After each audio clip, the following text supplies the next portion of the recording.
퇴근길 시사 텐션을 한껏 끌어올릴 시간입니다. 시사천국의 매운맛 코너 악마의 대변인들 데블스 애드보킷 문을 열겠습니다. 오늘 링 위에 오늘 두 분 모셨습니다. 김한규 더불어민주당 의원, 김소희 국민의힘 의원 두 분 오셨습니다. 안녕하세요. 네, 반갑습니다. 네, 두 분 잘 아시죠? 네, 알죠. 네. 친하십니까? 방송은 처음이에요. 아, 방송은 처음이시고 방송. 의정 활동은 또 같이 많이 하셨죠? 뭐 제가 그냥 일방적으로 좋아하고 있습니다. 상임위가 좀 다르지만 예. 다른 이슈 스타트업의 대표 네. 그 스타트업 의원 모임의 대표셔가지고 아, 네. 그러시군요. 예. 같은 이제 작당을 하기도 하고 그래서 네. 예, 하지만은 선거전에서는 또 한치의 양보도 그렇죠. 없고 또 그렇죠. 의도적으로라도 좀 싸워주셔야 됩니다. 예, 악마가 돼주셔서 오늘은 예, 잘 싸우시기를 네. 바라면서 시작해 보겠습니다. 자, 스타벅스 탱크데이, 이 스타벅스 코리아 탱크데이 사건이 일파만파인데 일단 이게 사실 정치 이슈로 될 줄은 저는 몰랐는데 정치 네. 이슈가 됐는데 먼저 신세계 측 사과 발언부터 들어보고 얘기를 나눠보겠습니다. 회사에서는 공식적으로 정영진 회장의 대국민 사과문이 방금 발표가 됐습니다. 여러 가지 사안들을 볼 때 부적절한 마케팅이었고 향후에 다시 또 이런 일이 일어나지 않도록 전체적인 프로세스도 개선하고 5.18 영령들에게도 죄송한 마음을 다시 한번 진심으로 전하겠습니다. 해당 이벤트 건이 조영진 회장까지 결제가 들어간 사안인가요? 아닙니다. 요건은 계열사에서 단독으로 진행된 프로모션의 일종이고요. 예, 방금 들으신 목소리는 김수완 신세계그룹 부사장의 목소리였고요. 뭐 워낙 최근에 이제 언론 보도가 많이 나와서 아시겠지만 간단히 설명을 드리면은 5월 15일부터 26일까지 이 스타벅스 코리아에서 텀블러 이벤트를 했는데 그 중에서 5월 18일에 탱크데이라는 장명을 하고 거기에 책상에 탁 이런 것들이 좀 특정 어떤 역사적 사건을 조롱한 것 아니냐, 5.18 광주 민주화항쟁과 그리고 박종철 고문치사 이런 거를 조롱한 것 아니냐 이런 일이 있었고 정용진 신세계 그룹 회장이 사과도 하고 대표이사도 해임하고 뭐 이런 상황입니다. 그리고 미국의 스타벅스 본사에서도 이게 부적절하다라고 사과를 한 상황인데 우리 이제 정치 얘기를 해야 되니까 이게 사실 이제 기업 얘기거든요. 그런데 갑자기 이게 국민의힘 충북도당이 공식 스레드 계정으로 내일 스벅 들러야지라고 불을 지폈고 여기에 또 지금 그 거제시장 후보죠. 거제시장 후보가 또 샌드위치 뭐 먹어야지 뭐 이런 식의 댓글을 달아서 이게 같이 조롱을 한 거 아니냐 뭐 이런 논란들이 있어요. 일단 김한규 의원님 이거 좀 어떻게 보셨습니까? 일단 국민의힘의 경우는 실무자가 했다고 하는데 예. 이게 그대로 나갔다는 것은 결국 검토 시스템이 작동하지 않았다는 건데요. 저도 제주 도당위원장, 민주당 도당위원장인데 저희 SNS 계정은 제가 사전 승인을 하거나 아니면 사후적으로 제가 주기적으로 체크를 하거든요. 문제가 있으면 제 책임인 거죠. 예. 그런데 이게 뭐 실무자 개인 계정이었으면 모르겠는데 이 도당과 후보의 공식 계정이라면 뭐 후보의 책임이 있는 거죠. 근데 제가 생각할 때 이게 뭐 단순히 뭐 스타벅스 샌드위치를 좋아하는 게 문제가 아니라 내용 자체가 이제 5.18 또 노무현 비하하고도 관련된 건데 이런 일베 문화에 문제의식이 없는 인물들이 국민의힘 내부에서 캠프에서 활동하고 있다. 예. 이런 배경 때문에 결국 윤핵관과 같은 이제 극우 세력들이 국민의힘에서 상당한 지분을 갖고 있는 게 아닌가. 결국 뭐 이걸로 새로운 걸 알게 됐다라기보다는 국민의힘 내부에 있는 윤핵관 세력이 왜 이 계속 이게 힘이 있을까 저는 이게 궁금했거든요. 예. 그러니까 특정 정치인들의 문제가 아니구나. 지지자들이나 젊은 실무자들한테도 이런 일베 문화가 널리 퍼져 있구나. 좀 큰 충격을 받았습니다. 예. 일단 뭐 국민의힘 충북도당에서는 삭제를 하고 사과문을 게재를 했는데 뭐 추론키로는 정용진 신세계그룹 회장이 네. 이제 뭐 보수 우파 성향이 있고 뭐 예전에도 멸콩 뭐 뭐 공산당이 싫어요 뭐 이런 걸 하니까 심정적으로 좀 응원해주는 차원에서 이렇게 한 거 아니냐라는 뭐 추론은 나오고 있는데 일단 김소희 의원님은 이거 어떻게 보셨는지 이게 저는 잘 이게 왜 국민의힘이 여기에 들어갔는지가 좀 이 타이밍이 이해가 안 돼요 솔직히 아니, 얘기하면. 그러니까요. 저도 네. 수복 이 사태 나고 진짜 엄청 비판하는 메시지 올렸거든요. SNS 봤습니다. 예. 말도 안 되고 실은 저희는 기후 노동이다. 작년에 이제 스타벅스 불러다가 텀블러 하도 만드는 거 뭐라 했거든요. 그래서 계속 이 텀블러를 무슨 기념일마다 만들어요. 그래서 그 텀블러가 친환경 제품이 아니라 거의 에코 쓰레기처럼 돼 있거든요. 이런 거 하지 말아라 했는데 거기다가 5.18까지 얹어가지고 한 거잖아요. 그래서 매우 화가 나 있는 상황에서 우리 당 내에서 또 이런 일을 벌이니까 진짜 할 말이 없는 상황인데 말씀 주셨던 것처럼 왜 자체 정화 기능이 전혀 없었나 그 부분이 지금 너무 안타깝고요. 예. 실제로 뭐 당대표나 원내대표 다 5.18 행사 다녀오셨는데 그 행사가 무색할 지경으로 지금 당에 있는 이제 뭐 젊은 층이라고 하는 MZ 세대들이 약간 극우적인 일탈 행위를 한 거에 대해서는 저는 당 차원에서라도 조치를 좀 취해야 될 것 같고 예. 말씀 주셨던 것처럼 SNS가 가져오는 파급 효과가 너무 크잖아요. 근데 지금 지지율이 좋은 지역도 아니에요. 그런 상황에서 굳이 스타벅스가 겪어야 할 상황을 왜 우리 당이 겪어야 되나 하는 그런 상황을 만든 거에 대해서 너무 화가 나고요. 일단 화가 예. 나고 이 당 차원의 조치를 좀 했으면 좋겠습니다. 징계를 좀 하던지 그래서 빨리 이제 선을 긋고 앞으로는 이런 일들이 벌어지지 않도록 당 차원에서 좀 정화 기능을 좀 가져갔으면 좋겠고 스크리닝 하는 거를 좀 잘했으면 좋겠어요. 예.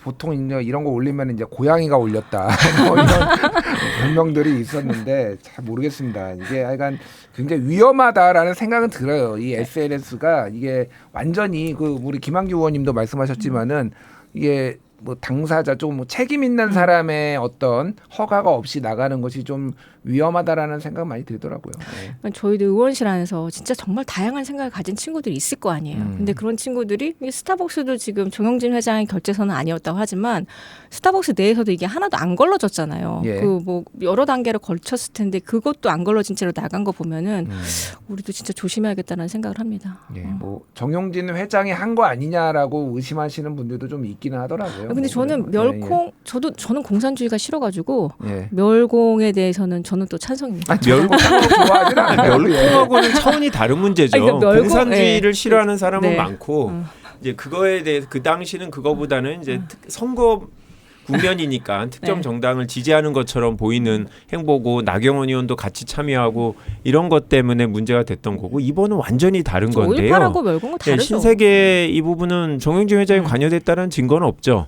하지만 제가 듣기로는 스타벅스의 경영진이나 직원들이 이런 거를 임의로 개인 성향으로 할 것 같지는 않다라는 얘기거든요. 뭔가 네. 회사에서 이렇게 해도 되거나 아니면 이런 게 혹시 뭐 최고 경영진이 좋아하지 않거나 하지 않겠냐 이런 분위기 때문에 하지 않았나라는 생각이 들고 뭐 예를 들면 국내에서 독자적으로 만드는 텀블러인데 예. 503ml잖아요. 503ml 박근혜 수영 번호잖아요. 이것도 아니, 보통 음료수 같은 경우 200ml, 300ml, 500ml지 503ml를 만들진 않거든요. 예. 그러니까 이런 것들이 되게 하나 부분이 아니라 되게 디테일하게 관여돼 있고 이 탱크데이 사전에 미니 탱크데이인가 요 이벤트는 세월호 그 사고 발생일 날 또 4월 했잖아요. 16일 날. 예. 저희는 이거 분명히 5월 23일 날 노무현 대통령 서거일 날도 분명히 후속 기획이 있지 않았을까. 지금 이제 다 문제가 돼서 그렇게 됐는지는 모르겠지만 이 부분도 한번 확인해 봐야 되지 않나라는 생각인데요. 알겠습니다. 선거 국면이니까 오히려 저희가 참고 있습니다. 그러니까 그 이제 용량 같은 경우에는 조금 이견이 있는데 그것만 간단히 말씀드리면은 이제 이게 17온스가 이거를 이제 밀리미터로 황산을 하면은 502.75회라서 반올림하면은 503ml가 되는데 17온스 용량을 만드는 거는 흔치는 않다. 근데 없지는 않았다. 뭐 이런 얘기들이 있어요. 참고해서 뭐가 맞는지 솔직히 잘 모르겠습니다. 예. 보통은 8온스, 16온스 뭐 이런 식으로 만들지 17온스를 안 만든 건 아닌데 흔치는 않다. 뭐 이런 얘기가 있고요. 이게 참 여러모로 5.18 관련해서 좀 논쟁들이 있는데 송은석 원내대표가 5.18 기념식은 이제 장도영 대표가 갔고 서울에서 서울 이제 가셨죠. 있었는데 기념식에 광주에 이제 불참한 이유를 두고 기자들하고 얘기를 하면서 더러워서 안 갔다. 더러워서를 이제 경상도 사투리로 더러워서 안 갔다라고 언론이 보도를 했어요. 이게 이제 비공개를 전제로 좀 얘기한 건데 이게 나와서 유감이다. 또 하나는 이제 서러워서 안 갔다라고 얘기를 한 거다. 왜냐면 환영받지를 못하니까 뭐 이렇게 얘기를 했거든요. 일단 뭐 바이든 날리면 뭐 또 다시 소환이 되고 듣기 평가하고 있고 뭐 그러는데 일단 어떻게 보셨어요? 아이고 아무리 비공개 기자 간담회라도 조심하셨어야죠. 다른 뭐 우리를 우호적인 매체도 있지만 또 이렇게 유심히 쳐다보고 있는 매체도 있으니까 송원석 대표가 좀 조심하셨어야 되는데 근데 이제 아니 왜 우리가 갈 때마다 저렇게 광주는 우리를 싫어하냐 약간 그런 진짜 서러운 감정이 좀 있긴 하셨던 것 같아요. 그래서 그런 얘기를 좀 문맥이나 분위기를 봐가면서 하셨어야 되는데 약간 송 대표 스타일이 약간 툭툭 던진 스타일이 좀 있으시거든요. 예. 그래서 그 부분이 좀 오해를 가져온 것 같은데 저는 이렇게 얘기하시는 것도 조금 좀 그런 것 같아요. 그냥 죄송하다라고 하는 게 훨씬 더 낫죠. 아유 그냥 들으시는 분이 기분 나빠하실 수도 있으니까 오해를 불러일으켜서 죄송하다 이렇게 깔끔하게 끝내쓰는 게 더 좋죠. 그러니까 더러워서가 맞다는 거죠. 아니, 근데 그게 그 상황에서는 어떻게 해석되는지는 또 다르는데 다른 기자들한테 불렀을 때는 또 그렇게까지 크게 뭐 받아들이진 않았던 것 같은데. 녹음 파일이 요거 있을 겁니다. 녹음 파일이 있고요. 예. 녹음 파일을 저도 사실 들었어요. 그리고 많은 기자들이 어떠셨어요? 이제 또 이제 청력 테스트를 하고 있는데 모두가 다 더러워서로 들린다 이거는 네. 뭐 기자들은 그렇게 얘기를 했고 뭐 그거는 그렇습니다. 맞을 거예요.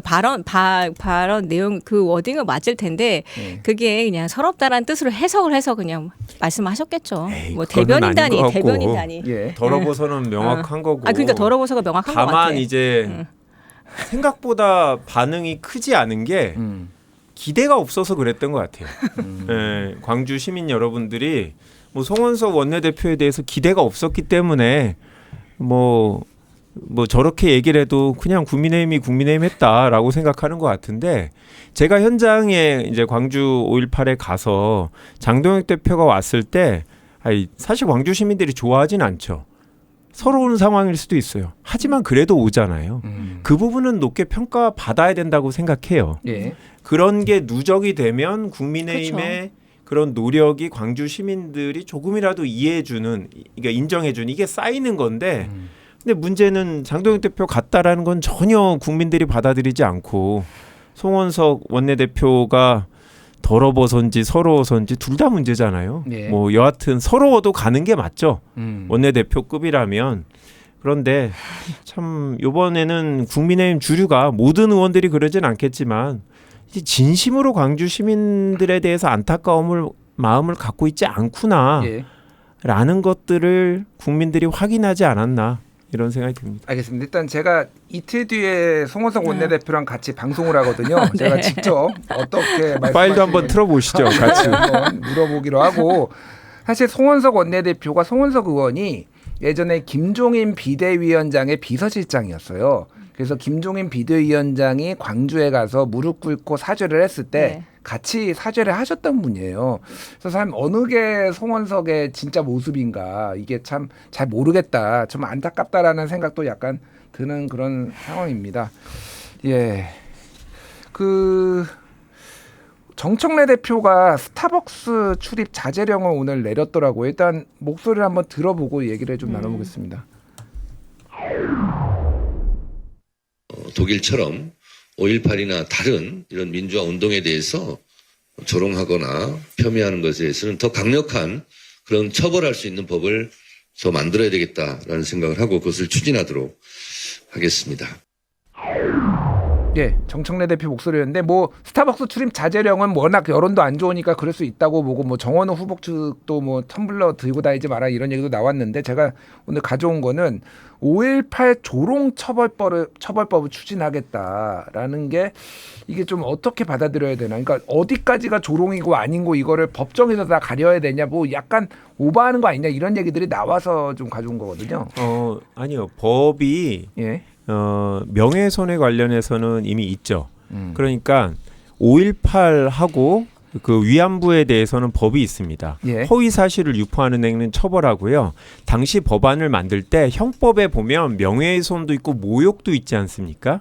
그러니까 요 두 가지를 다 넣으려고 하다가 5.18 특별법에서는 허위 사실 유포만 집어넣고 위안부법도 제가 얼마 전에 국민의힘과 합의 처리했는데 모욕까지 넣을까라는 논의가 있었는데 허위사실 유포 5.18 특별법하고 동일한 기준으로 하자는 건데요.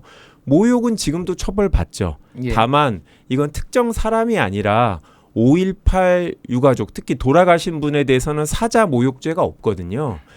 그런데 이렇게 돌아가시는 분들을 모욕하는 거면 특별법을 만들 수 있지 않나라는 생각이 들고요. 조롱을 처벌할 수는 없을 것 같고요. 단순히 형법상 모욕에 해당하는 거. 근데 이제 살아가신 분만이 아니라 돌아가신 분에 대한 모욕도 예. 처벌하는 건 고민해 볼 수 있지 않을까 싶습니다. 김소희 의원님은 어떻게 보세요? 저는 조금 뭐 오버하시는 것 같고요. 예. 그 이미 기존의 법으로도 그리고 이 이슈에 대해서 잘못 얘기하면 사회적으로 이미 비판을 너무 많이 받아요. 그래서 굳이 뭐 형법의 처벌까지 해가지고 너 뭐 안 돼 이렇게 하는 건 진짜 대단한 모욕을 하거나 진짜 위법한 허위 사실을 유포했으면 민사상으로도 좀 큰 대가를 치르기 때문에 굳이 이거는 정치적으로 이 이슈를 부풀리기 위해서 조금 이용하신 거 아닌가 저는 그렇게 생각합니다. 알겠습니다. 예, 뭐 모욕죄는 기본적으로 이제 친고죄이기 때문에 당사자가 모욕을 당한 당사자가 해야 되는데 뭐 사자에 대해서는 이제 모욕죄가 없고 명예훼손죄만 사자 명예훼손죄만 있는 이런 상황이고요. 삼성전자 얘기를 해볼게요. 네. 삼성전자 일단 오늘 뭐 경과를 많은 분들이 아시겠지만 경과를 좀 말씀드리면은 3차 조정이 있었고 거기에서 노사 간의 이견이 어느 정도 좁혀졌는데 하나가 이견이 좁혀지지 않았다라는 거거든요. 요 얘기를 먼저 최승호 삼성그룹 초기업 노동조합 그 노조위원장 목소리 들어본 다음에 얘기를 나눠보도록 하겠습니다. 사측은 오늘 11시에 의사결정이 되지 않았다. 의사결정을 할 수 없다라는 입장을 반복하며 끝내 입장을 밝히지 않았습니다. 저희는 중앙노동위원회 위원장님께 진행을 맡겼고 결국 중앙노동위원회 진행에 의해 사후 조정은 종료되었습니다. 저희 노동조합은 예정대로 적법 파괴, 총파업, 쟁의행위에 돌입할 예정입니다. 예, 중앙노동위에서 조정을 했는데 이게 약간 복잡한데 노조는 중앙노동위의 조정안을 받아들였고 회사가 이 조정안을 받아들이지 않아서 결렬이 돼서 지금 내일 파업에 들어갈 예정이지만은 지금 현재는 아직 다시 만나서 얘기하고 있고 뭐 이런 상황입니다. 근데 성과급의 배분이 쉽게 얘기를 하면은 성과를 못 낸 부문도 더 많이 가져갈 수 있게 해달라. 요거를 가지고 회사하고 지금 이견이 있는 상황에 회사는 성과가 없으면 안 주는 게 맞지라고 해서 그거에 대해서 난색을 표했고 우리 이 노조원들은 그러니까 우리 몫을 반도체 부문 거를 좀 떼서라도 이쪽을 더 줘야 된다. 뭐 이런 얘기가 지금 이견이 맞아요. 있는 거거든요. 일단 김소희 의원님께 먼저 여쭤볼게요. 이건 지금 어떻게 보십니까? 저는 어쨌든 이제 파운드리나 시스템 LSI랑 메모리 부분에서 이제 그 성과가 안 낸 쪽 적자인데 지금 대부분 다 메모리 부분에 난 수익을 안 난 쪽이랑 나눠서 가져가자라는 게 노조 측 입장이잖아요. 예. 저는 이 노조 측 입장에 대해서는 충분히 경청을 하셔야 된다고 생각합니다. 그 사전에 삼성이 걸어왔던 그 역사를 이미 노조는 충분히 알고 있고 그 사측도 알고 있을 거예요. 그리고 2023년 지금처럼 막대한 수익을 내기 전에 삼성이 안 좋았던 시절이 있거든요. 예. 그 안 좋았던 시절에 퇴직하는 임원들은 또 퇴직금이랑 성과금 엄청 받아가셨어요. 그거를 이제 노조는 알고 있고 그러면 그 상황은 불편하다고 생각이 되거든요. 저도 이제 기후 노동에 있다 보니까 노조 위원장들 좀 많이 만나다 보니 예. 아무래도 노조 측 입장에 대해서 이제 얘기를 듣게 되는데 그래서 이 부분은 노조의 입장을 좀 반영할 수 있게끔 고용노동부 장관이 노조 출신이시잖아요. 예. 민주노총. 네. 출신이죠. 진즉에 들어가서 좀 역할을 좀 하셨어야 된다라고 생각을 하고요. 예. 정부가 마치 이제 긴급 조정권을 발동할 것 같은 약간 그런 명분 쌓기를 계속 해왔잖아요. 산업부 장관이 메시지 던지고 김민석 총리가 메시지 던지고 마지막에 우리는 긴급 조정권이라는 이런 뭔가를 할 수 있는 게 있어라고 심지어 이재명 대통령까지 말씀하셨어요. 예. 그런 것들을 하면서 노조 그러니까 친노동을 말씀하셨던 이재명 정부가 그런 메시지를 내는 게 저는 좀 이해가 안 갔거든요. 예. 그리고 막판에 지금 또 고용노동부 장관이 투입됐었잖아요. 긴급 조정권이 발동되면 저는 고용노동부 장관은 사퇴하셔야 된다고 생각합니다. 그렇군요. 네. 예, 뭐 이제 아직 발동이 안 됐으니까 네, 어떻게 될지 그러니까요. 모르고 네, 그러니까 어쨌든 타협을 해서 예. 가져오셔라. 기후노동위원회에 계셔서 그런지 굉장히 친노동적인 시각을 또 많이 보여주셨어요. 일단 맨 김한길 마지막에 고용노동부 장관 사퇴해야 되는데 이것 빼고는 다 동의하는 내용이죠. 의원님. 그래요. 예. 민주당 의원들도 잘 얘기 못 하고 있는 내용들이죠. 왜냐하면 삼성전자가 우리나라에서 갖는 영향이 진짜 어마어마하다는 걸 최근에 느꼈어요. 물론 이제 노동조합이 요구하는 성과급이 절대 금액이 크긴 하죠.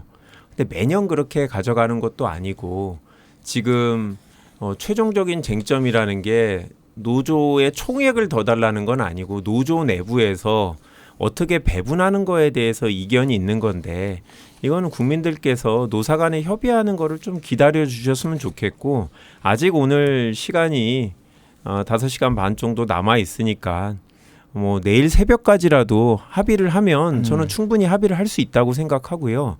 우리가 기업이 근로자한테 주는 이제 급여는 뭐 성과급도 있지만 특별 상여금도 있는 거거든요. 예. 그래서 꼭 성과가 난 부문만 더 뭐 많이 줘야 되고 이런 거는 아니고 노조가 서로 동의해서 결국 3분의 2의 투표로 동의를 하면 모든 노조원들이 수긍을 하는 거니까 그 부분은 이제 회사 쪽에서도 조금 더 유연하게 한번 보실 수 있지 않냐. 저는 노조가 파업을 하기를 원한다고 생각하진 않아요. 그렇지 예. 않아요. 왜냐하면 손해가 발생하면 결국 삼성전자 사측만 손해를 보거나 주주만 손해를 보는 건 아니고 결국 장기적으로 성과급의 재원도 줄어들기 때문에 당연히 직원들도 싫어하죠. 근데 마치 약간 프레임 자체가 이제 노조에 계신 분들이 파업을 하기 위해서 지금 뭐 강하게 이런 상황을 밀고 가는 것처럼 보이는데 사실은 그렇지 않고 우리가 한 발짝 떨어져서 좀 지켜봤으면 좋겠고 이유를 보니까 우리 국민들의 대부분이 퇴직연금에 다 삼성전자가 들어가 있는 펀드가 있어요. 우리나라 예. 대규모 펀드는 10위 안에 어딘가는 삼성 계열사가 다 들어있어요. 그래서 내가 삼성전자 주식 안 갖고 있는데라고 얘기하시지만 결국은 사실은 경제 공동체예요. 우리가 삼성전자랑 그러니까 국민들이. 직접 보유한 사람만 뭐 400만 명이다 뭐 이 정도 얘기가 나올 정도로. 게다가 예, 우리 예. 국민연금이 금도 투자하고 삼성전자의 있고. 대주주인데 우리 국민연금은 다 우리의 노후 자산이잖아요. 그러니까 예. 직간접적으로 다 삼성하고 관련이 있어서 국민들이 이제 약간 주주의 입장에서 이 사안을 보시는 것 같아서 그런 마음도 이해되고 좀 많이 가져가는 거에 대해서 사실 뭐 중소기업이라든지 하청업체에 계신 분들이 상대적 박탈감도 느끼는 건 맞는데 예. 삼성전자라고 매년 이렇게 이익이 많은 것도 아니고 바로 한 2년 전만 해도 엄청 위기였잖아요. 그렇죠. 예. 그래서 저는 12시까지 기도를 하면서 합의가 될 거라고 확신합니다. 일단 삼성전자 노조에 대한 여론이 악화된 거는 맞는 것 같아요. 좀 이게 무리하게 사실 성과급을 가지고 기본급이나 뭐 이런 게 아니라 성과급을 가지고 이렇게 하는 게 맞느냐라는 게 하나가 있고 지금 뭐 이재명 대통령도 그렇고 장동혁 대표도 그렇고 약간의 뭐 표현의 수위는 다르지만은 강하게 비판했거든요. 오늘 이재명 대통령은 노동 3권은 사회적 약자인 노동자를 보호하기 위한 것이지 무력을 준 게 아니다. 투자자도 세금을 떼고 배당을 받는데 세금도 떼기 전에 영업이익을 일정 비율로 제도적으로 나눠 갖는 것은 저로서는 이해가 되지 않는다라고 국무회의 모두 발언에 얘기를 했고 장동혁 대표는 삼성전자 노조의 요구대로 무리한 합의가 이뤄지면 기업들이 감당하기 어려운 악질 성과급 모델이 탄생하게 된다. 라고 해서 근래에 이렇게 의견이 이렇게 일치되는 거를 제가 본 적이 없어요, 사실은. 근데 여기에 오늘 나오신 분들은 또 뭐라고 해야 되나? 그럼에도 불구하고 친노동적인 조금 이렇게 스탠스를 취해 주셔서 밸런스를 잡아주시는 거 아닌가 그 생각도 들어요. 저는 조금 이상했던 게 이재명 대통령께서 이렇게 친기업적인 성향을 가지셨던 분이신가 하는 게 그게 조금 의아한데 어쨌든 실용주의 노선을 가시겠다고 하셨으니까 예. 뭐 그럼에도 불구하고 그 민주당이 그동안 해왔던 중대재해처벌법이나 노란봉투법은 솔직히 말해서 기업들이 그걸로 어려운 건 사실이에요. 여러 가지 차원에서 이제 할 일도 많아지고 챙겨야 될 일도 많아지고 실제로 좋은 취지로 만들어진 법이지만 그게 실제 현장에서 작동할 때 그 원래의 취지대로 작동하지 않아서 개정을 많이 필요로 하는 법이거든요. 예. 그래서 기업들 입장에서는 기업의 활동을 발목 잡는 법이라고 그렇게 많이들 말씀하시고 실은 예. 저희도 개정을 추진하려고 노력을 많이 알겠습니다. 하고 있는 그 그런 얘기를- 상황이죠. 그 얘기를 좀 하려고 하는데 네. 일단 요거 하나만 제가 좀 전해드리면은 저도 이제 삼성전자에 아는 사람이 굉장히 많아요. 제 친구들도 있고 뭐 아는 사람 굉장히 많은데 이게 지금 메모리와 비메모리의 갈등이 상당히 심각한 게 삼성전자가 메모리에서 파운드리로 뭔가 사업을 확장해 보겠다, TSMC처럼 돼 보겠다라고 해서 맞아요. 메모리에 있는 사람을 뭐 강제로는 아니더라도 상당 부분을 이제 그 비메모리 파운드리로 보내놨는데 여기는 성과가 이번에 안 났으니까 만약에 성과급이 없으면은 한 푼도 못 받고 메모리에 있는 사람은 5억 원씩 뭐 이렇게 받게 되면은 내가 내 의지대로 온 것도 아닌데 이렇게 받는 게 맞느냐라고 해서 그 내부에서의 갈등이 상당히 많아서 노조가 그런 부분을 감안을 해서 조금 더 나눠줘야 된다 이런 얘기를 했던 것 같고요. 그 노란봉투법을 지금 장동혁 대표가 지금 강하게 비판을 하고 있거든요. 경제를 노조 천국, 기업 지옥으로 만들었다라고 하면서 지금 삼성전자 파업 사태하고 연결을 짓고 있는데 이 목소리를 한번 듣고 오겠습니다. 결국 이 모든 사태의 책임은 이재명과 민주당에게 있습니다.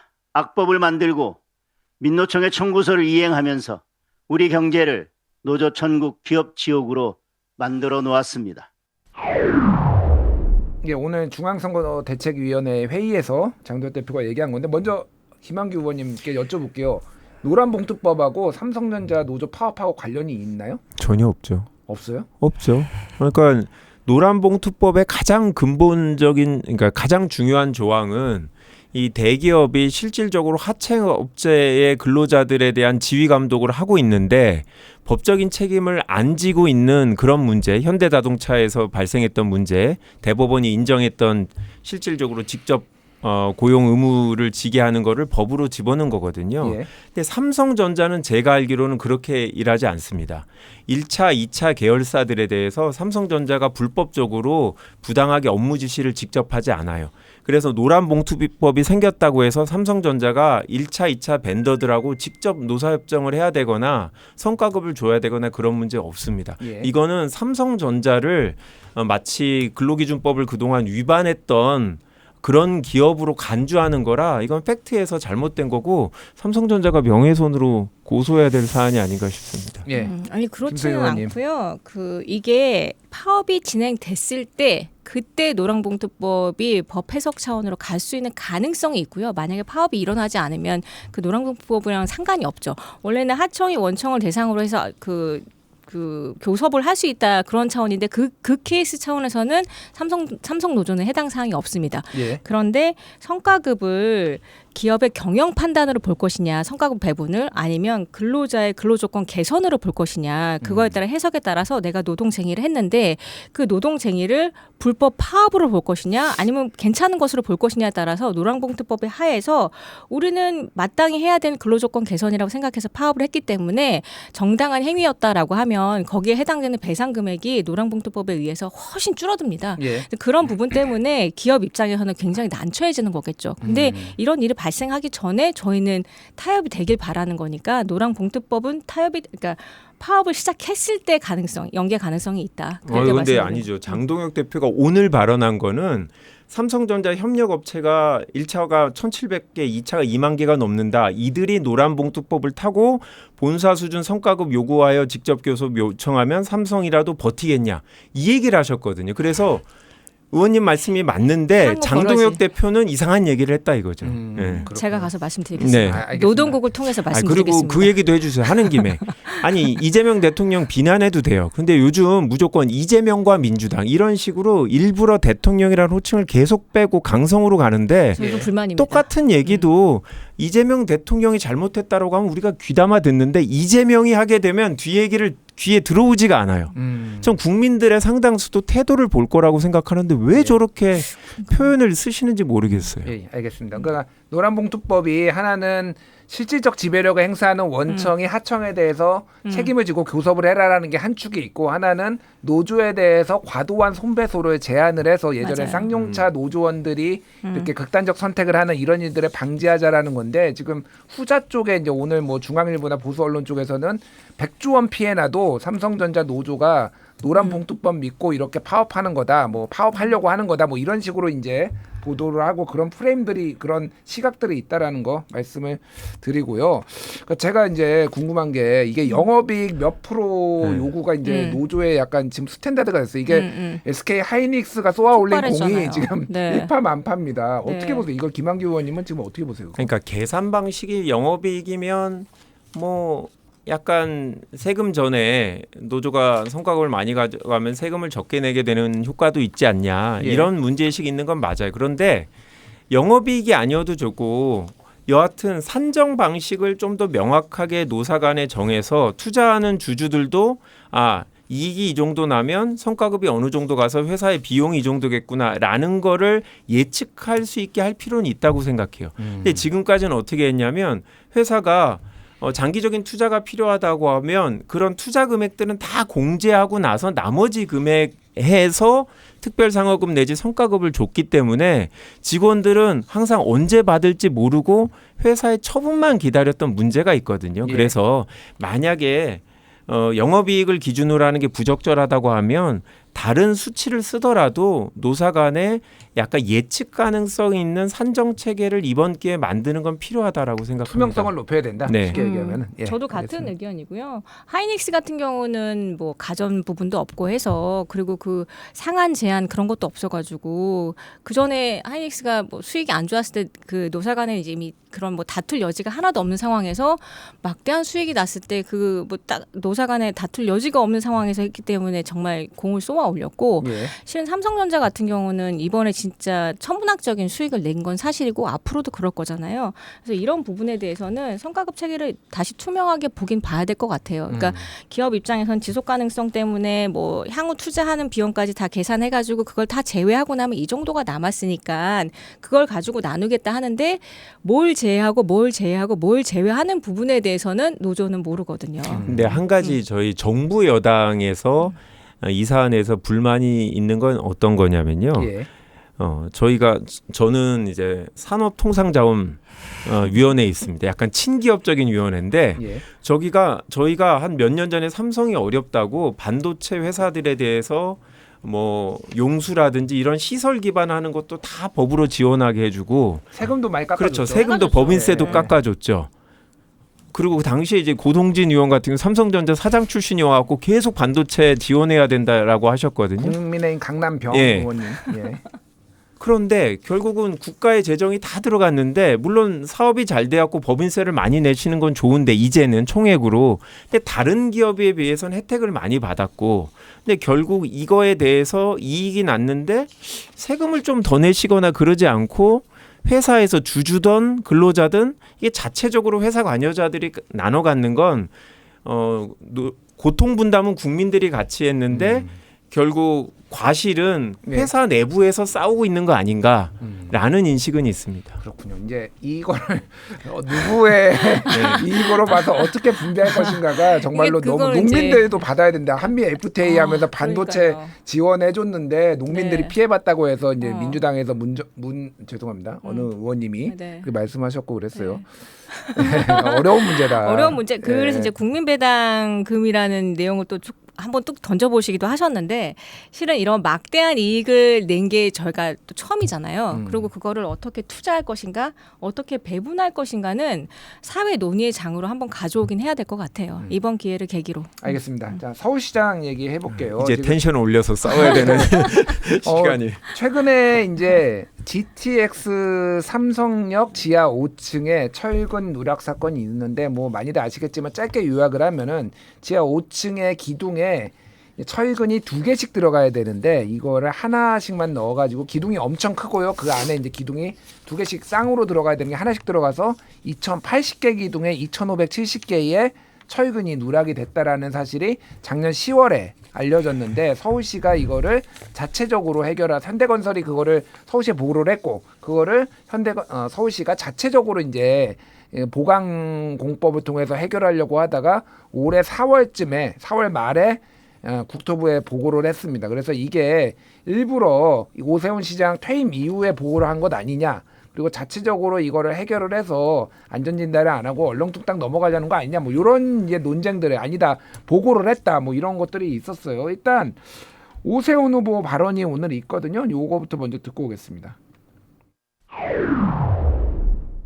아직 사고가 난 것도 아니고 공사 중인데 공사 중에 잘못된 시공을 발견을 스스로 시공사가 해서 그 안전 보완책을 논의한 단계인데 이걸 가지고 어떻게든 선거를 유리하게 치러보겠다는 참으로 치졸하고 집권 여당답지 못하다 하는 생각을 지울 수가 없습니다. 예, 5월 18일에 있었던 세미나에서 오세훈 시장이 얘기를 한 건데 그 김한규 의원님. 네. 오세훈 시장은 이거 관건 선거라고 얘기하고 있어요, 지금. 관여. 관권 선거. 네. 관권 선거. 아 예. 그러니까 말문이 막히셨나요? 아니 그러니까 갑자기 누가 관여를 했는지 예. 국토교통부한테 보고를 늦게 한 본인들의 책임은 전혀 이제 생각을 못 하시는 것 같은데 지금 아까 얘기 안 하신 것 중에 지하 5층에 천장이 균열된 게 422곳이거든요. 예, 그것도 예, 있습니다. 제가 이 삼성역에 있는 강남병에 제가 출마해서 시원하게 떨어진 적이 있고 지금도 그 동네 살아서 매일 제가 이 공사 현장을 차로 지나가요. 아, 그러시군요. 네, 그래서 아직 공사가 완성되진 않았지만 이 공사 과정에도 이렇게 철근이 부족하고 있으면 그 위에는 지금 임시로 차가 다닐 수 있게 지금 설치되어 있는데 사고가 날 수도 있었던 거죠. 예. 그래서 이게 사고가 안 났기 때문에 아직 공사가 완성되지 않았기 때문에 문제가 아니다라고 하는 거는 전혀 맞지 않는 내용이고 일단 오세훈 시장은 본인이 몰랐다면 보고를 안 받았다라면 그거 자체가 문제죠. 서울시장한테 이런 중요한 문제가 보고되지 않는 방식으로 시정을 운영했다라고 하면 지난 4번의 임기 동안 이런 방식으로 결국 중요한 문제를 챙기지 않았다라는 거고 만약에 알았다라고 하면 이거는 국토교통부에 제대로 보고하지 않았던 이 부분에 대해서 국민들한테 은폐한 게 아니다라는 비판을 받을 수밖에 없는 것 같은데요. 법적으로 서울시가 발주 관리 사업 관리하게 돼 있으니까 서울시장이 책임지는 건 맞습니다. 예.